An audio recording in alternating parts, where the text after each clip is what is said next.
अस्सलाम वालेकुम। उम्मीद है आप सब खैरियत से होंगे। आज हम फर्स्ट ईयर केमिस्ट्री के दूसरे चैप्टर का एक अहम टॉपिक डिस्कस करेंगे जो है डिस्कवरी ऑफ एक्स-रेज। जी स्टूडेंट्स, आज हम इस टॉपिक में एक्स-रेज की जो प्रोडक्शन है उसके हवाले से बात करेंगे और उसकी जो प्रॉपर्टीज़ हैं, उसकी जो यूजेस हैं और उनकी जो टाइप्स होती हैं, उन सब के मुतालिक आज हम इस टॉपिक में बात करेंगे। डियर स्टूडेंट्स, सबसे पहले बात करते हैं कि जर्मन एक साइंटिस्ट थे जिनका नाम विलियम कॉर्नोट रोएंटिजन था। उन्होंने 1895 में इन अननोन रेज को जो है वो डिस्कवर किया, जिनको इन्होंने बाद में एक्स-रेज का नाम दिया। डियर स्टूडेंट्स, अगर हम इसमें बात करें कि जब वो डिस्चार्ज ट्यूब के साथ मुख्तलिफ एक्सपेरिमेंट्स जो है वो परफॉर्म कर रहे थे, जब उन्होंने इस डिस्चार्ज ट्यूब के साथ कुछ चेंजेस की, जब उन्होंने यहाँ पर एक हैवी मेटल एनोड का इस्तेमाल किया और दूसरा यहाँ पर हाई वोल्टेज बैटरी का जब इस्तेमाल किया, तो इस चेंजेस के रिजल्ट में जब फास्ट मूविंग इलेक्ट्रॉन्स जो है वो कैथोड से मूव हुई एनोड की तरफ, तो यहाँ पर जब ये एनोड के साथ इसकी जब कोलिजन हुई, जब ये टकराई, तो फिर उसके नतीजे में क्या हुआ कि यहाँ से हाई पेनिट्रेटिंग जो है वो एनर्जी रेज जो है वो इमिट हुई। तो ये जो एनर्जी रेज थी ये इनविजिबल थी और दूसरा इनकी जो एक अहम प्रॉपर्टी ये भी थी कि ये हाई इलेक्ट्रोमैग्नेटिक रेडिएशंस थी। तो अगर हम इसकी जो है वो प्रॉपर्टीज की बात करें तो प्रॉपर्टीज में ये क्या है कि can not be deflected by electric and magnetic field. तो इससे मुराद ये है कि चूंकि ये एक इलेक्ट्रोमैग्नेटिक रेडिएशंस होती हैं, इस वजह से ये किसी भी इलेक्ट्रिक फील्ड या किसी भी मैग्नेटिक फील्ड से जो है वो डिफ्लेक्ट नहीं होती। दूसरी, अगर हम यहाँ पर देखें, इनकी प्रॉपर्टी है कि ये इनविजिबल होती हैं। जैसे कि हमने पढ़ा कि ये इनविजिबल होती है और इनकी जो इनविजिबिलिटी की एक बुनियादी वजह है कि इनकी जो फ्रीक्वेंसी होती है वो बहुत ज़्यादा हाई होती है और इनका जो वेव लेंथ है वो शॉर्टर होता है as compare to visible light. तो इस वजह से ये जो है वो इनविजिबल होती है। इनके अंदर हाई पेनिट्रेटिंग पावर जो है वो मौजूद होती है। हाई पेनिट्रेटिंग पावर से मुराद ये है कि ये एक चीज से गुजर सकती हैं, पास हो सकती हैं। इस प्रॉपर्टी को पेनिट्रेटिंग कहते हैं। तो इस बुनियाद पर जो है ये क्या है, ये इनमें ये सलाहियत या एबिलिटी मौजूद होती है कि किसी भी ऑब्जेक्ट से जो है वो पास हो सकती है। अगर हम बात करें कि ये जो है वो कैन आयोनाइज गैसेस, ये गैसेस को भी आयोनाइज कर सकती हैं, चूंकि हमने जैसे कि पहले पढ़ा कि ये हाई एनर्जी रेज होती हैं। तो इस बुनियाद पर जब ये रेज जो है वो किसी भी गैसेस से पास होती हैं तो वो इनमें ये एबिलिटी मौजूद है कि ये गैसेस को आयोनाइज कर सके। जब ये रेज किसी भी जीन्स या किसी भी सेल के अंदर पास होती हैं तो उसके अंदर जितने भी कंपोनेंट्स होते हैं, क्रोमोसोम, जीन्स और इसी तरह और जो जितने भी कंपोनेंट्स होते हैं, उन्हें ये डैमेज कर सकता है। तो ये इसकी भी एक बुनियादी वजह ये है कि इनमें जो पावर होती है वो बहुत ज़्यादा होती है। जब ये किसी सेल से पास होती हैं तो वहाँ पर अननेसेसरी जो है वो रिएक्शंस स्टार्ट हो जाते हैं, जिनकी बुनियाद पर जीन्स में जो है वो तब्दीलियाँ रोनुमा होती हैं या क्रोमोसोम में जो है वो कुछ चेंजेस आती हैं।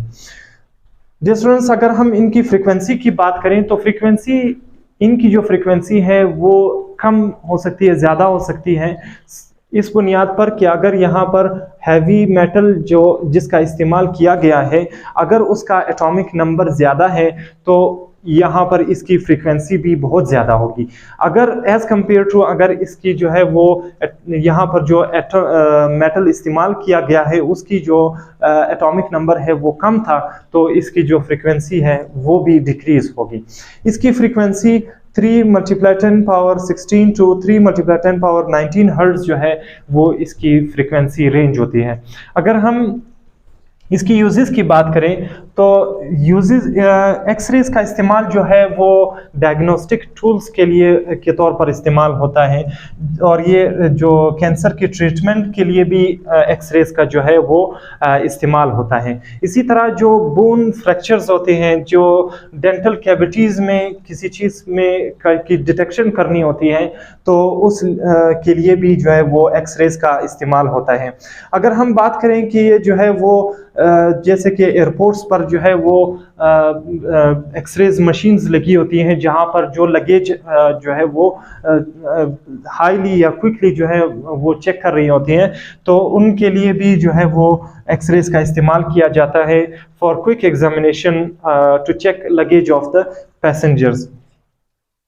और इसी तरह एक्सरेज का इस्तेमाल जो है वो इंडस्ट्रीज में भी होता है। उन मेटल इंडस्ट्रीज में जो कि मेटल कास्टिंग्स प्रोडक्ट्स जो है वो बनाती हैं, उनके अंदर क्रैक्स को एग्जामिन करने के लिए, डिटेक्ट करने के लिए भी एक्सरेज का जो है वो इस्तेमाल होता है। इसी तरह जो एक्सरेज है उसका इस्तेमाल जो मैक्रो मॉलिक्यूल्स होते हैं, जो बायोलॉजिकल मॉलिक्यूल्स होते हैं, जैसे कि प्रोटीन्स हैं, लिपिड्स हैं, इनकी जो इंटरनल स्टडी के लिए भी जो है वो एक्सरेज का इस्तेमाल होता है। आप बात करते हैं कि एक्सरेज की कौन सी टाइप्स होती हैं। डियर स्टूडेंट्स, जब हम इसकी टाइप्स की बात करते हैं तो सबसे पहले ये समझना ज़रूरी है कि यहाँ से जो इनके अंदर जो प्रोसेस होता है, जो प्रोसेस कैरी होता है, उस प्रोसेस के मतलब कुछ मालूमात जो है वो जानना इंतहाई ज़रूरी है। डियर स्टूडेंट्स, जब कोई भी इनकमिंग इलेक्ट्रॉन, जैसे कि हमने यहाँ पढ़ा कि जो फास्ट मूविंग जो इलेक्ट्रॉन्स होते हैं वो किसी भी एटम के यहाँ पर जो इलेक्ट्रॉन्स होता है उसके साथ जब वो कोलिजन होती है, जब वो कोलाइड करता है, तो जो वहाँ से पहले से मौजूद जो इलेक्ट्रॉन है वो जो है, ये जो बार वाला जो इलेक्ट्रॉन है, ये जो फास्ट मूविंग इलेक्ट्रॉन है, वो उसको नॉक आउट कर देता है, वो उसे जो है वो बाहर धकेल देता है। चूंकि जब वो इसे बाहर धकेल देता है तो यहाँ पर एक गैप प्रोड्यूस होता है। ये इसकी मिसाल आप ऐसे कर सकते हैं कि जब एक गेंद जहाँ पर पड़ी हो, दूसरी गेंद से जब आप उसे मारेंगे तो दूसरी गेंद भी जो है वो अपनी जगह से हिल जाएगी, वो नॉकआउट हो जाएगी। तो फिर एटम के केस में क्या होता है कि चूंकि ऑफ-बाउ प्रिंसिपल भी हमें यही कहता है कि जो लोअर शेल्स हैं सबसे पहले वो फिल होंगे, उसके बाद जो है वो हाई एनर्जी शेल्स जो है उनमें इलेक्ट्रॉन की रिप्लेसमेंट होगी, जो उन्हें रखा जाएगा। तो जब यहाँ से जो इलेक्ट्रॉन्स होती हैं, इनकमिंग जो इलेक्ट्रॉन, फास्ट मूविंग इलेक्ट्रॉन है, वो यहाँ पर जो पहले से मौजूद इलेक्ट्रॉन है उसके साथ कोलाइड करता है तो वो नॉक आउट हो जाता है। और जब इस गैप को फिल करने के लिए हाई एनर्जी शेल से कोई इलेक्ट्रॉन की शेल की तरफ, लोअर एनर्जी शेल की तरफ आता है, तो वहां से जो है वो कुछ एनर्जी जो है वो रिलीज करता है।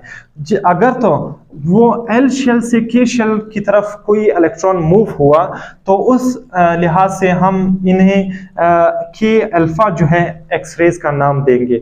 अगर वो एम शेल से कोई इलेक्ट्रॉन के शेल का जो गैप है वो फिल करने के लिए अगर वो आया और वहाँ से एनर्जी जो है वो अपनी एनर्जी को रिलीज करके, तो यहाँ पर उस इलेक्ट्रॉन को जो है वो फिर क्या कहा जाएगा, उस रेस को के बीटा एक्सरेज का जो है वो नाम दिया जाएगा।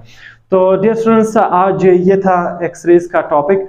उम्मीद है इंशाल्लाह आपको समझ आया होगा, और कोई भी अगर आपका क्वेश्चन है तो वो आप कर सकते हैं। इंशाल्लाह मिलते हैं नेक्स्ट वीडियो में।